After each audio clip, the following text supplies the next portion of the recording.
Et bonjour à tous, voici un nouveau sujet pour l'expression d'un point de vue. Il s'agit de la troisième partie de l'épreuve de production orale du DELF B1. Pendant cette partie, vous allez parler tout seul pendant 3 minutes, puis l'examinateur vous posera quelques questions. Allez, on y va, on écoute la voix robotique qui va nous lire le sujet.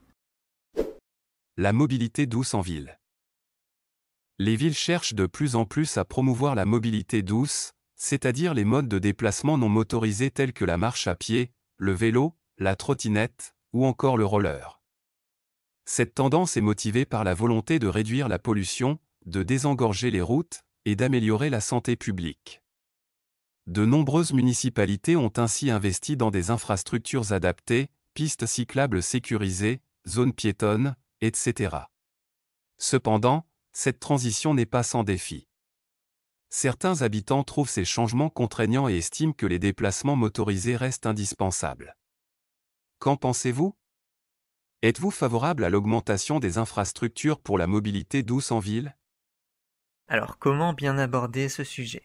Voici quelques conseils. Premier conseil, vous pouvez reprendre des arguments qui sont déjà dans l'article. Par exemple, dans l'article, il est écrit « Cette tendance est motivée par la volonté de réduire la pollution, de désengorger les routes et d'améliorer la santé publique. » Cela fait beaucoup d'arguments. Et vous pouvez les utiliser dans votre monologue en reformulant les phrases. Mais dans ce cas, il faudra aussi que vous ajoutiez de la valeur à vos arguments. Par exemple, en expliquant ou en donnant des exemples concrets. C'est justement le deuxième conseil que je veux vous donner. Expliquer et donner des exemples. Si vous dites « La mobilité douce, ce n'est pas très pratique », pourquoi? Si vous dites « Je préfère le vélo à la voiture », pourquoi? Si vous dites « Il est important de promouvoir la mobilité douce », pourquoi? Troisième conseil, essayez de ne pas toujours utiliser les mêmes connecteurs logiques. Par exemple, comment introduire un nouvel argument? Eh bien, vous pouvez utiliser de plus, ensuite, aussi, en outre, également, de même, etc. On récapitule, voici les 3 conseils d'aujourd'hui. Et maintenant, un exemple de monologue dont vous pouvez vous inspirer. J'ai choisi le sujet numéro 1 intitulé « La mobilité douce en ville » et publié sur le site lemonde.fr. Cet article a pour thème les moyens de transport non motorisés appelés « mobilité douce ». L'article parle notamment de l'utilisation croissante de ces moyens de transport dans les villes. Dans mon exposé, je vais parler des avantages de la mobilité douce, puis je parlerai de ses inconvénients et de mon expérience personnelle. Je pense que la promotion de la mobilité douce en ville est une excellente idée. Tout d'abord, cela permet de réduire la pollution de l'air. Avec moins de voitures sur les routes, il y a moins d'émissions de gaz à effet de serre.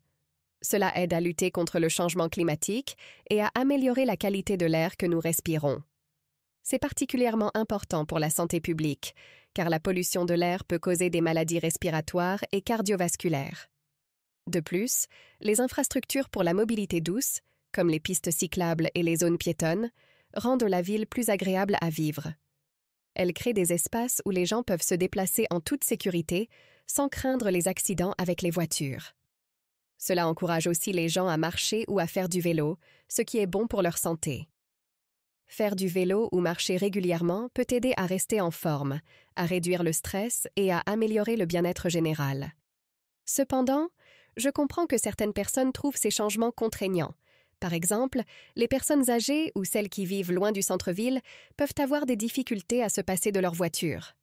Pour ces personnes, il est important que les villes offrent des alternatives comme des transports en commun efficaces et accessibles. Personnellement, j'utilise souvent le vélo pour me déplacer en ville. Je trouve cela rapide, pratique et agréable. Je n'ai pas besoin de m'inquiéter des embouteillages et je peux profiter de l'air frais. De plus, cela me permet de faire de l'exercice régulièrement sans avoir besoin de temps supplémentaire pour aller à la salle de sport. En conclusion, je suis très favorable à l'augmentation des infrastructures pour la mobilité douce en ville. Je pense que cela a de nombreux avantages pour l'environnement, la santé publique et la qualité de vie en général. J'espère que de plus en plus de villes adopteront ces mesures et que les gens seront encouragés à utiliser des modes de déplacement plus durables. Alors, je vais vous montrer un peu la structure de ce monologue. Bon, évidemment, tout d'abord, on a une introduction. Dans l'introduction, vous devez présenter brièvement l'article que vous avez choisi. Donc, vous donnez le titre de l'article, la source, c'est-à-dire ici lemonde.fr, et ensuite vous donnez le thème et l'idée principale de l'article.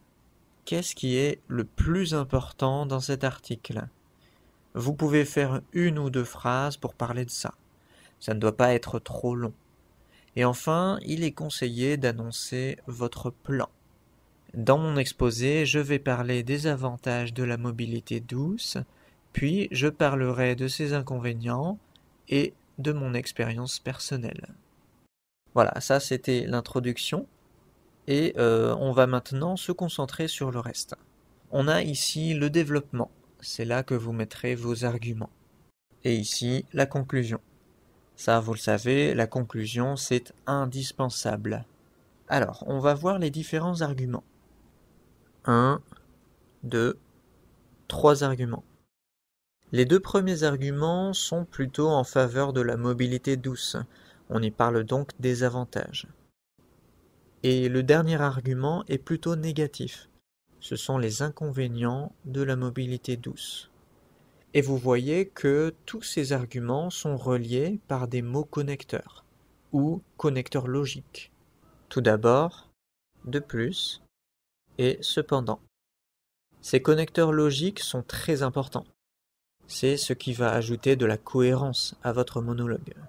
Donc, entre les différents arguments, et même entre différentes phrases, vous devez utiliser des connecteurs logiques. Ici, il y en a pas mal.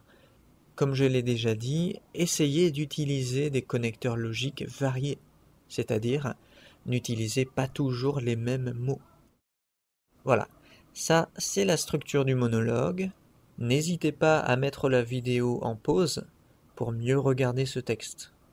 Après votre monologue de 3 minutes, l'examinateur vous posera une question, ou 2 questions, ou même 3 questions. En fait, ça dépend de l'examinateur. Voici quelques questions que l'on pourrait vous poser.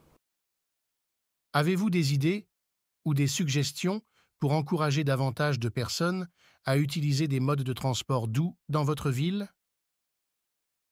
Pensez-vous que les infrastructures pour la mobilité douce devraient être prioritaires par rapport aux autres projets urbains?